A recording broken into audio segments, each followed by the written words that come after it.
आणि युद्धासंदर्भातल्या बातम्यानंतर आपण राज्यातल्या काही बातम्यांचा आढावा घेणार आहोत। बातमी राष्ट्रवादी काँग्रेसशी संबंधित आहे। राष्ट्रवादीच्या फुटीनंतर गेल्या काही दिवसात शरद पवार आणि अजित पवार यांच्यात जवळीक वाढलेली आहे। हे दोनही नेते गेल्या काही दिवसांपासून वेगवेगळ्या कार्यक्रमाच्या निमित्तानं एकाच व्यासपीठावरती आलेत। पवार काका पुतण्याच्या जवळीकीवरती ठाकरेंच्या शिवसेनेत मात्र चांगलीच अस्वस्थता वाढलेली आहे आणि त्याच निमित्तानं मुंबईतल्या एका कार्यक्रमाबद्दल संजय राऊतांनी कमालीची नाराजी व्यक्त केली। दादा आणि काकांची जवळीक वाढली, ठाकरेंच्या पक्षाची मात्र नाराजी। महाविकास आघाडी फुटणार? गेल्या काही दिवसात शरद पवार आणि अजित पवारांमध्ये भेटीगाठी वाढल्यात। कधी कौटुंबिक कार्यक्रमात तर कधी एखाद्या बैठकीच्या निमित्तानं शरद पवार अजित पवार अनेकदा एकत्र आले। आता मुंबईतल्या यशवंतराव चव्हाण सेंटरमध्ये आयोजित करण्यात आलेल्या कार्यक्रमात सुद्धा मुख्यमंत्री फडणवीसांसोबत अजित पवार आणि शरद पवार दोघेही हजर होते। यावेळी शरद पवार आणि अजित पवार यांच्यात संवादही झाला। दोनही पवारांच्या वाढत्या भेटीगाठींमुळे शरद पवारांचा पक्ष आणि अजित पवारांचा पक्ष एकत्र येणार का याची चर्चा जोर धरते। अनेक वेळा संबंध येतात आणि राजकीय मतभेद एका सशक्त लोकशाहीमध्ये असलेच पाहिजे। ते मनभेद असता कामा नये। आमच्या ह्या सगळ्या ग्रुपमध्ये कधी मनभेद नव्हतेच, कोणी कुठे असलं तर। विशेष म्हणजे संजय राऊतांनी या कार्यक्रमातल्या शरद पवारांच्या उपस्थितीवरनं नाराजी व्यक्त केली। आम्हाला मधल्या काळामध्ये शरद पवार साहेबांविषयी आणि सुप्रिया सुळेंविषयी वाटलं होतं की आता संघर्ष परत सुरू राहील, आमचाही संघर्ष सुरू आहे।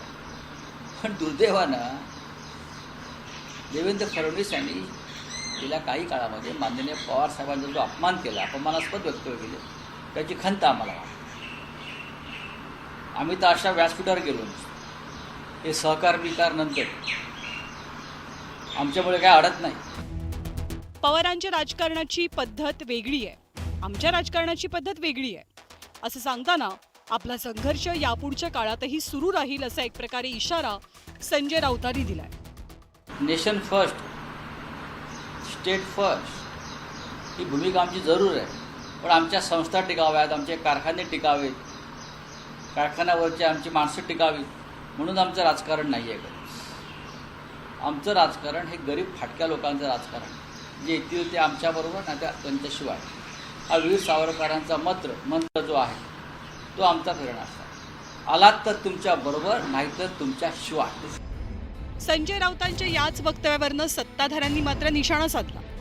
उबाठा गटाच्या लोकांनी जी काही युती केली होती ती मुळात चुकीची होती। हे जे काही आम्ही पहिले सांगत होतो त्याचा प्रत्यय आता त्यांना यायला लागलेला आहे। काँग्रेस राष्ट्रवादी ही तुमच्याबरोबर राहणार नाही, हे वारंवार आम्ही त्यांना सांगायचो आणि ते जसं जसं भविष्य त्यांचं आता अंधारमय होत चाललेलं आहे तर त्यांनी टीका करणं त्यांच्यावर सुरू केलं। संजय राऊत यांनी दिलेला हा इशारा आहे तो गेल्या काही दिवसातील दोनही पवारांच्या जवळीकीवरनं। काही दिवसांपूर्वी शरद पवारांनी दोन्ही पक्ष एकत्र येण्याबाबत सुप्रिया सुळे आणि अजित पवारांनी निर्णय घ्यावा असं महत्त्वाचं वक्तव्य केलं होतं। शरद पवार आणि अजित पवारांची वाढती जवळीक आणि पवारांनी काही दिवसांपूर्वी दोन्ही पक्ष एकत्र येण्यासंदर्भात केलेलं सूचक वक्तव्य या पार्श्वभूमीवर सुप्रिया सुळे आणि अजित पवार कोणता निर्णय घेतात याची उत्सुकता आहे। राज्यात 2019 सालानंतर राजकीय समीकरणं वेगानं बदलली आहेत। याच पार्श्वभूमीवर राज्यात आणखी मोठ्या राजकीय उलथापालथी घडणार का याची उत्सुकता आहे। Bureau report, news 18 Lokmat.